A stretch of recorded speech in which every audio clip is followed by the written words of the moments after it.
Chulin, Daf Daled. We're going to start on Daf Gimel based on the bottom, 3 lines from the bottom. Tanu Rabbanan. Shchitas kusi muteres.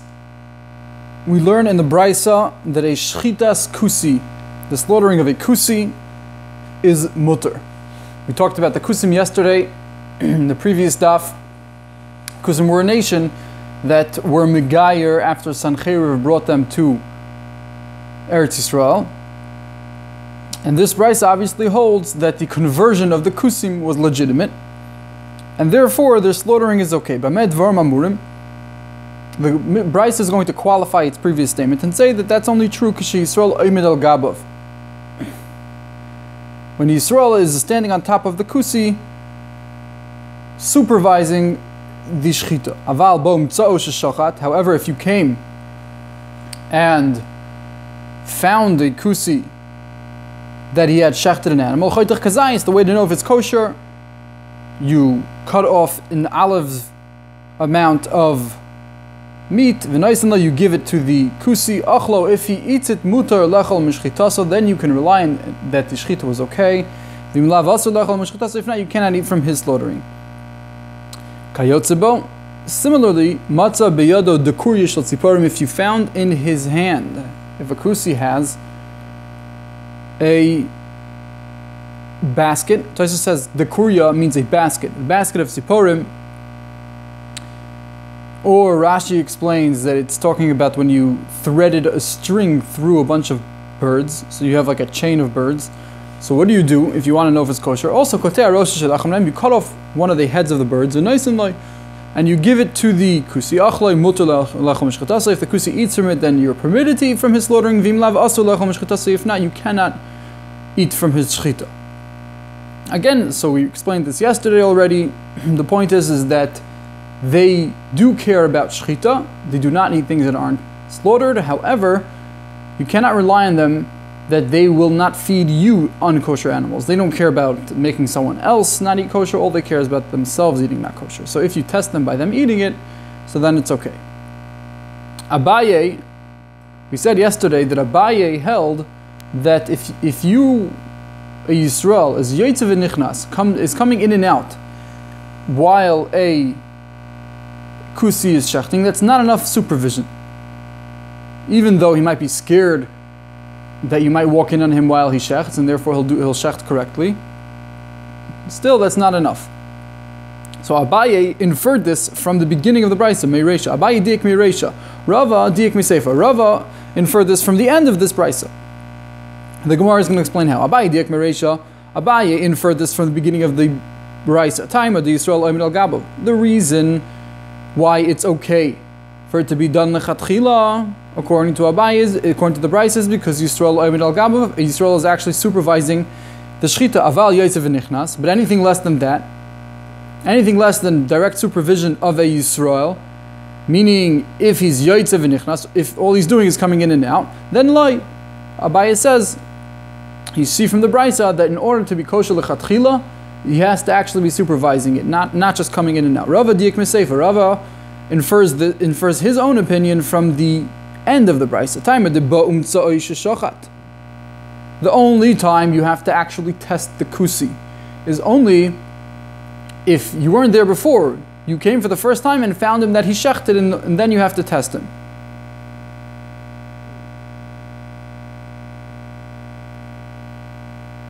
Aval yotze v'nichnas.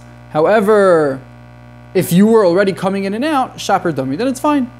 Meaning, the only time you have to test him is if you came for the first time. But if you were there already coming in and out, that's not what the Brisa is talking about.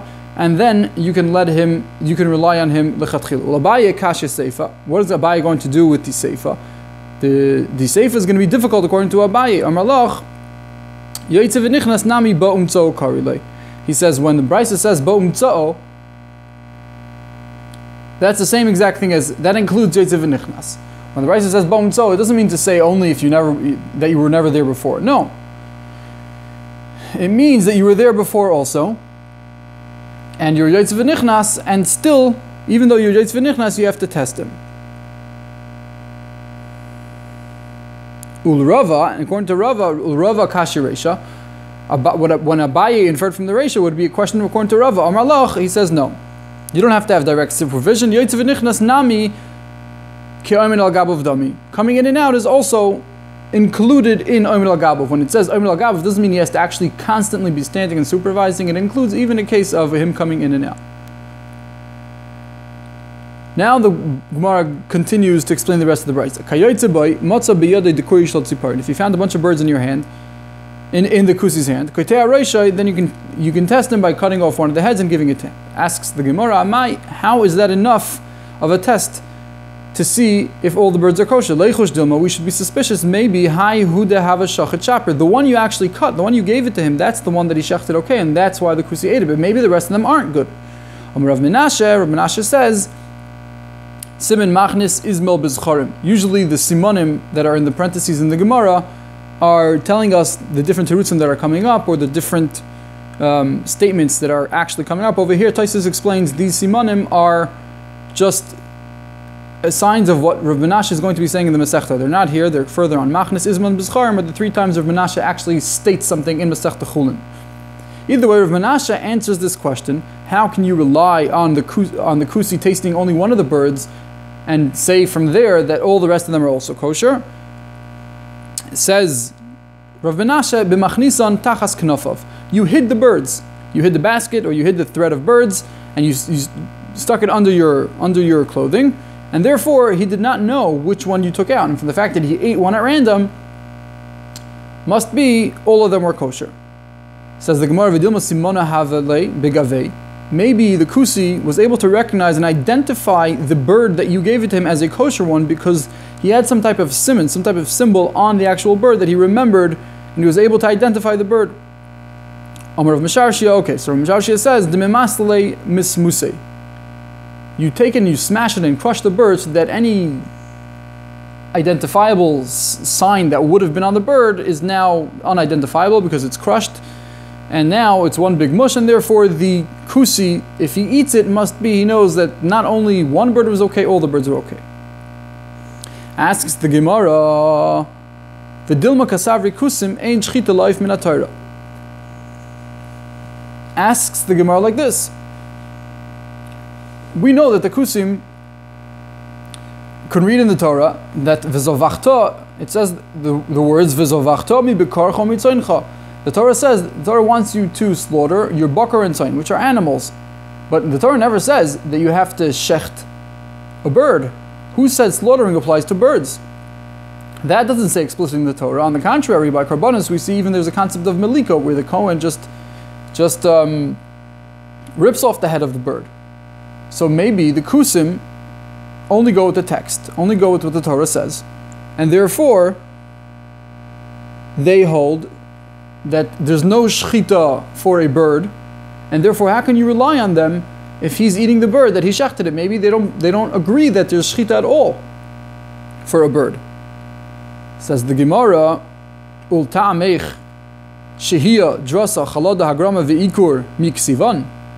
The main psulim of shchita are also not written explicitly in the verse, and therefore even for a bakar vatzayin, even for an animal, how could you rely on a kusi? Maybe they don't hold of these psulim. Again, shehiyah means if you paused during the shechita. Drasa means if you chopped the esophagus or the food pipe or the windpipe without slicing it. You just chopped it. Chalada means if the knife was hidden, if the knife was concealed during the shechita process. Hagrama means if you shechted outside of the place that you're supposed to shecht, meaning too high up in the neck, too low down in the neck. The ikur means if the windpipe or food pipe were dislocated while you shechted. These are the regular psulim, and again, these miksivan, are these said? These are not said explicitly in the Torah, and therefore, how could you rely on them? Ela kevendach zikabuhu must be, what do we say? We say kevendach zikabuhu, since we know that they actually hold of these halachas. So now they hold of it, and we have a presumption that we can rely on them because they actually do it. Also over here, it's not about whether it's written in the Torah or not. It's all about whether we know that they keep to this. And since they keep to this, so we have a presumption in place and we can rely on them. Not just regarding the psulim of shchita, but also regarding oif. So it's not because it's not because it's said in the Torah, it's because we know that they are machzik. The Gemara continues to discuss kusim now. Ve'achzuk lo achzuk b'delo ksiva tanoihi. Says the Gemara, when something is not said explicitly in the verse, and whether we do rely on them or not rely on them, when something is not said on the verse, is not said explicitly in the Torah,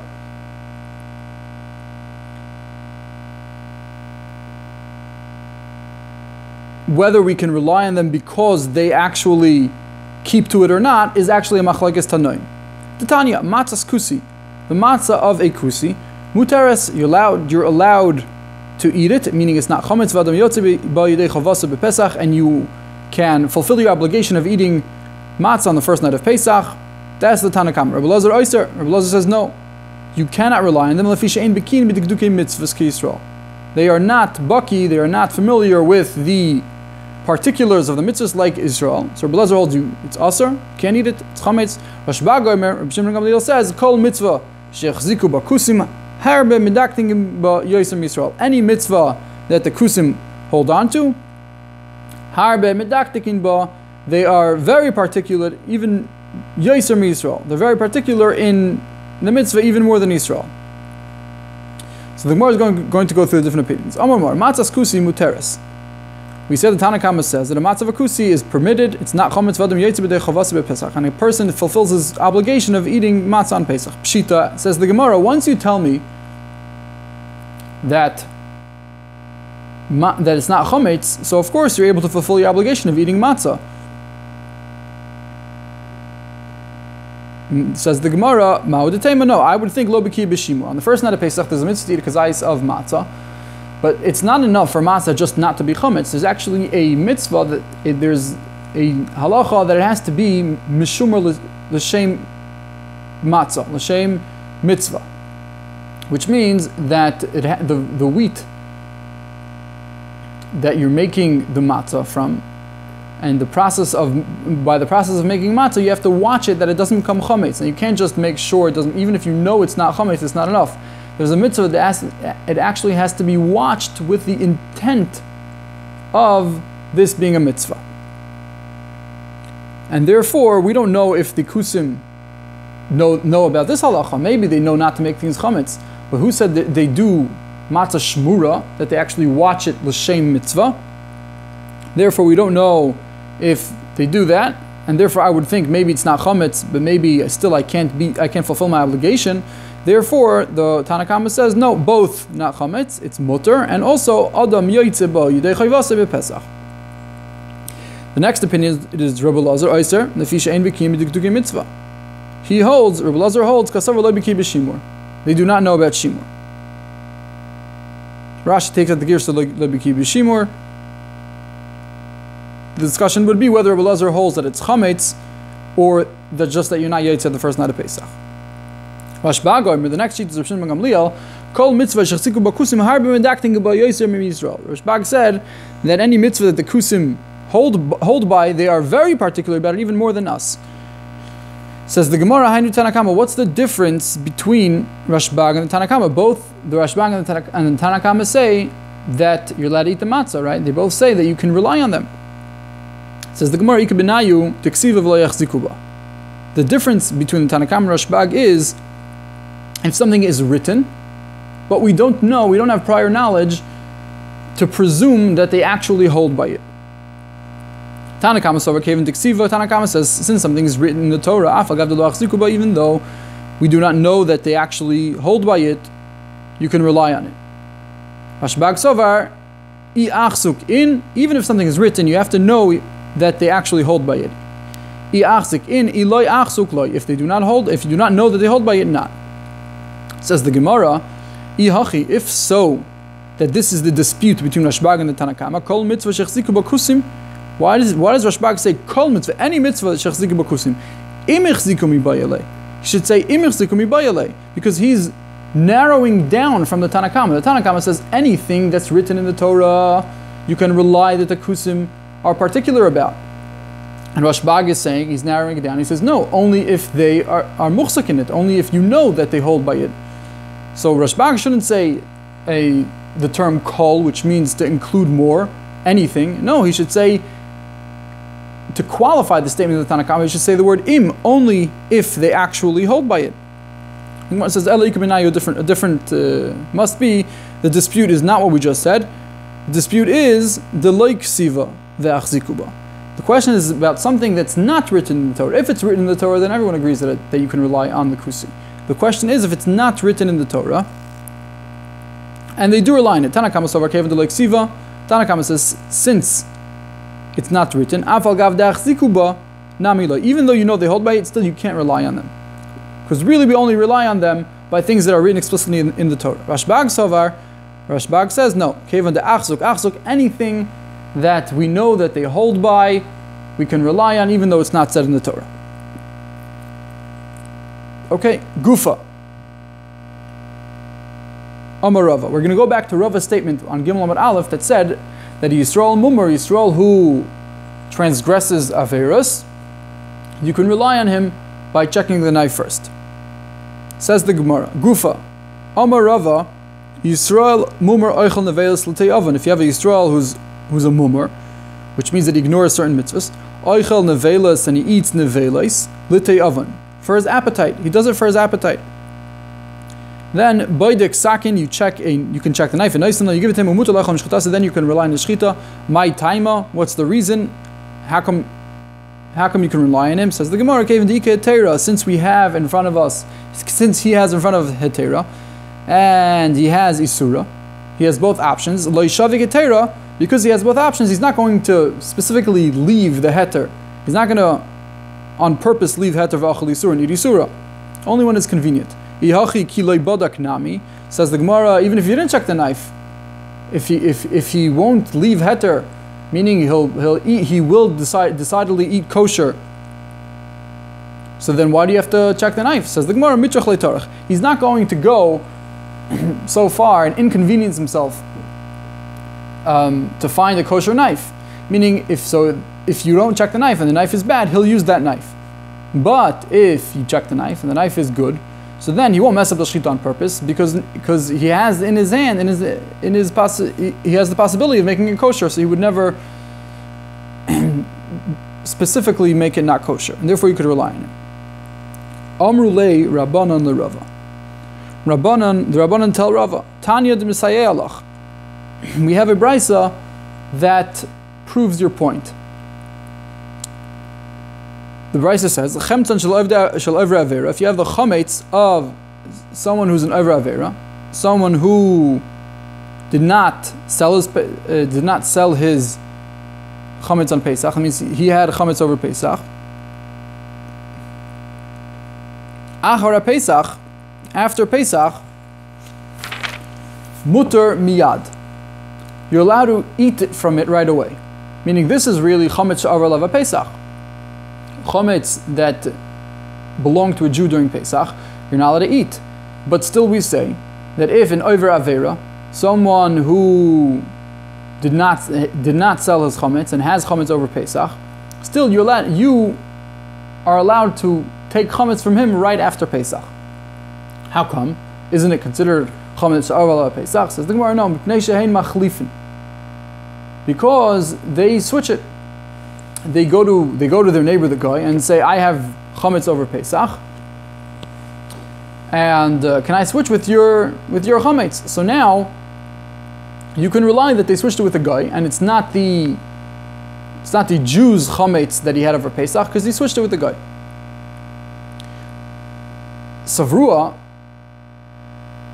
we think, Hamani, that the Tana of this price is Rabbi Yehuda. The Amar chametz achara Pesach. He says, Rabbi Yehuda holds that chametz after Pesach is daraisa. Chametz over 11 Pesach, that belong to a Jew over Pesach, you're prohibited from eating it midaraisa. Uktani, and it says mipnei she'en machlifin, and you see that you can rely on a Jew that's over averis, a Jew that does not care about chametz, and over Pesach he was eating chametz. But after Pesach, you can rely that he switches it. Al malay shavik heter, you see that he does not leave the possibility of heter, and specifically achil isura. Why? Because on Pesach he wanted to eat chametz, so he ate chametz. But after Pesach, there's a very easy way to get rid of your chametz of Pesach and make it okay. You switch it with your neighbor, the guy's chametz. And therefore you see that you can rely that you rely that he would rather eat heter and not isser. And if it's easy, then he'll do it. Says the Gemara, Mimai, Dilma Reb Shimoni. No, maybe this brisa is not going to Reb Yehuda, it's going to Reb Shimon Damar, Chametz Archa Pesach is only D'Rabbanan. Chametz Archa Pesach is only Nisa D'Rabbanan. V'chi Makalinan, and when are we lenient and we rely that even a Jew who's over Averis would not want to transgress? That's only by D'Rabbanan. But B'Doraisa, but by Shechita, for example, that's a D'Oraisa, Loi Makalinan, we will not be lenient to rely on a Yisrael Mumur that he shechted correctly, even if you check the knife. Says the Gemara, no, v'tihavin amri Reb Shimon, even if it's Reb Shimon, mikatoni she'ani omer chlifu. Do we say, does the Brisa say she'ani omer chlifu, which would mean to imply that we let you take the chance that the Yisrael Mumur was machlef, that he exchanged his chametz with the guy? It doesn't say that. It says mipnei shemachlifin. The Brisa says confidently that we know that they switch it. Devada machlifin, that they do for sure switch it. Uma b'derabanan leishavik heter. If even according to Reb Shimon, that chametz she'av la'pesach is derabanan leishavik heter v'achal isura, the Yisrael who's over averis would not leave heter, meaning he would make sure his food is mutar and rather not ochel isura.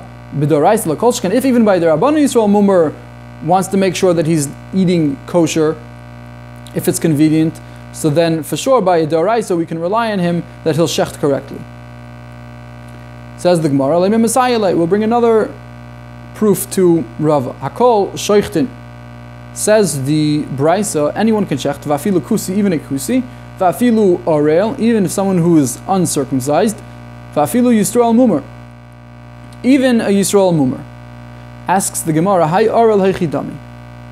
When the Brisa says that even an uncircumcised Jew can slaughter, what type are we talking about? If we mean that the reason why he's uncircumcised is because his brothers died due to their circumcision, and if if a person has brothers who dies due to circumcision, so we assume that there's some type of genetic issue with the family, and the next brother we do not circumcised because he might die also. So if that's why he's not circumcised, so then Hay Yisrael Ma'al Yehu, there's nothing wrong with him. Nothing's held against him. The halacha says that he should not get circumcised because he might die. So why is that at all a chiddush in the Brisa? Why is the Brisa teaching me that? That's simple. Ella, the Gemara says, Ela Pshita, simply what's going on here is that we're talking about a mumur la'arelus. We're talking about someone who could circumcise himself and it'll be 100% healthy. It's just that he ignores this mitzvah, which means that he is an over avera regarding the mitzvah of Mila. And you see what the Brisa holds, kasavar mumur l'davar echad lo yhavi mumur l'chol ha'terakula. And the Brisa holds that even though he ignores one mitzvah, still he's not considered a mumur l'chol ha'terakula, meaning someone who's a mumur l'chol ha'terakula who transgresses every mitzvah in the Torah and doesn't care about the Torah, any of the mitzvahs, so then for sure we say he can't shecht. But someone who only ignores one mitzvah, he's an apostate only regarding one prohibition, meaning the prohibition of Mila, then we can rely on him and say it's fine, because it's only one mitzvah that he ignores, we can rely on him for shechita. And then Ema Seifa. What is the Seifa? Continues the Gemara to explain the rest of the Brisa. Vafilu Yisrael Mumur, when the Brisa continues and says even a Yisrael Mumur, what are we talking about? Hai Mumur, Hey Chidami. If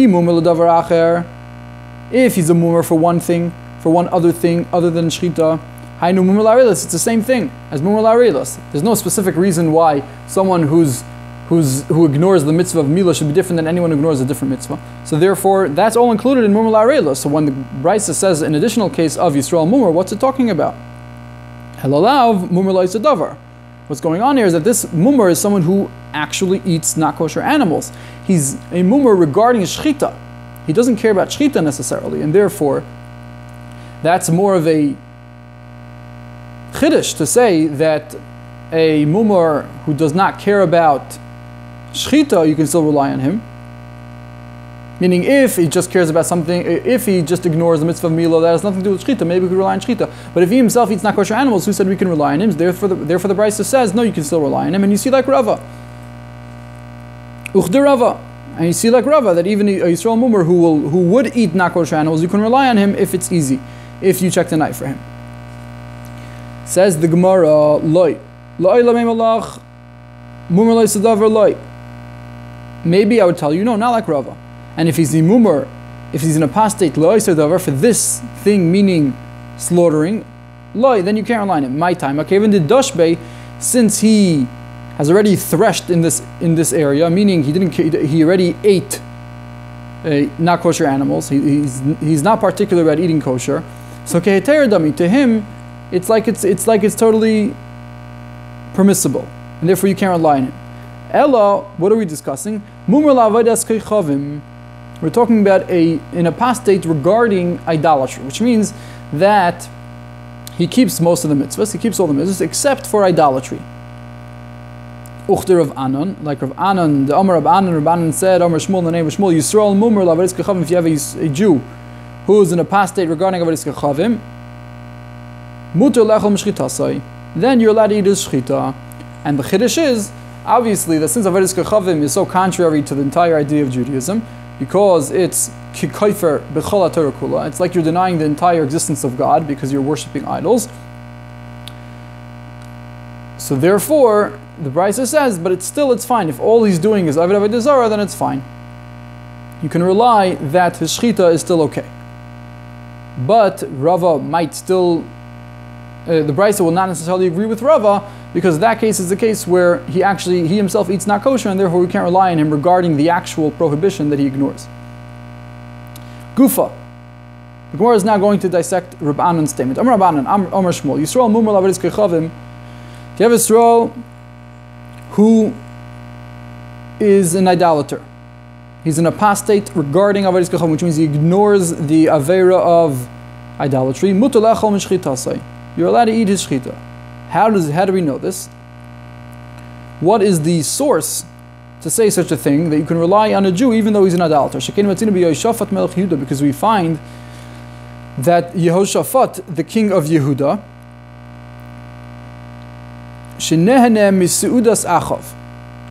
he enjoyed a meal by Achav. Achav was the king of he was a Melech Yisrael, not a Melech Yehuda. Yehoshaphat was Melech Yehuda, Achav was a Melech Yisrael. And Yehoshaphat came to Achav, and he ate by Achav. And Achav was an idolater. Shenemar, vayizbach loy Achav tzaynu bakar l'roiv.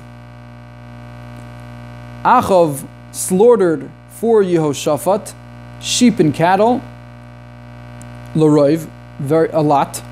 V'la'am asher imay, and to the nation that came with Yehoshaphat, vaysitehu la'alos el Ramos Gilad. And he tried convincing him to come up to Ramos Gilad.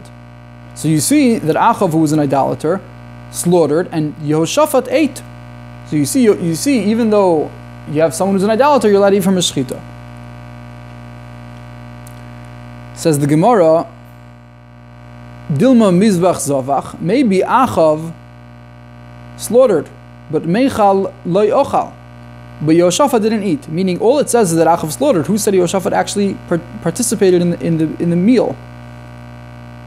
Says the Gemara, Vaisitei, what do you mean? It says that he convinced him to come along with him. So you see that he convinced him to eat. Says the Gemara, V'dilma b'dvarim. No. Maybe the convincing, the word Vaisitei, is saying only b'dvarim. meaning he convinced him with words, not that he convinced him to eat. Gemara says, Ein hasata b'dvar. No, hasata, when you say that someone gets you to do something through convincing, through persuasion, it doesn't mean with words. It doesn't mean just for words. V'loi v'aksiv ki yisisecha achicha. Doesn't it say that if you have someone who, the Torah talks about a Jew who tries convincing people to be avodah zarah, does that not mean with words? Gemara says no, b'achilu v'shtia. That also means with eating and drinking. V'aksiv v'tasiteni boi levalo yichinam. In Eoiv, HaKadosh Baruch Hu tells the Satan that you wanted me to test Eov, and you persuaded me to try to punish Eov for nothing, because Eov passed the test. But you see either way that the Vatasiteni boy means with words, because the Satan persuaded HaKadosh Baruch Hu, the way the story is depicted in Eov, the Satan persuaded HaKadosh Baruch Hu to test Eov. He persuaded him with words, not with eating and drinking. So you see that this persuasion with the word hasata could mean just with the words, without eating. Says the Gemara, limala shiny. No, obviously when we're discussing what happens in heaven, at the beginning of Eov, it's discussing the conversation between God and his angels. So obviously we're not going to be discussing eating and drinking, because God, of course, does not eat and drink. But regularly it would mean eating and drinking. It says the Gemara, V'dilma mishtashas ashti. Maybe Yehoshaphat only drank, but he didn't eat. So therefore, again, you don't have a proof yet that you can eat from a Jew who is an idolater. It says the Gemara, Ma'ish nashtia. What's the difference between drinking and eating? For drinking, you're saying, oh, that's fine for Yehoshaphat to drink, because a mumar lavodas kechavim, a Jew who is an idolater, is not considered a mumar regarding the entire Torah, meaning that you can rely on him, that he'll serve you kosher. If regarding his wine you trust him, so achila nami mumar lavodas kechavim lo yavim mumar l'chol kula. If you're trying to tell me that the reason why he was able to rely on Achav's wine is because the fact that he's an idolater doesn't make his wine not kosher, so then the same thing would be true by meat. And therefore the fact that he only, if you want to tell me that he only drank, that doesn't help us. The Gemara says, no, that's not true. Shtia stam yenamhu. When he drank the wine, it's only considered stam yenam, because we didn't know that Achav actually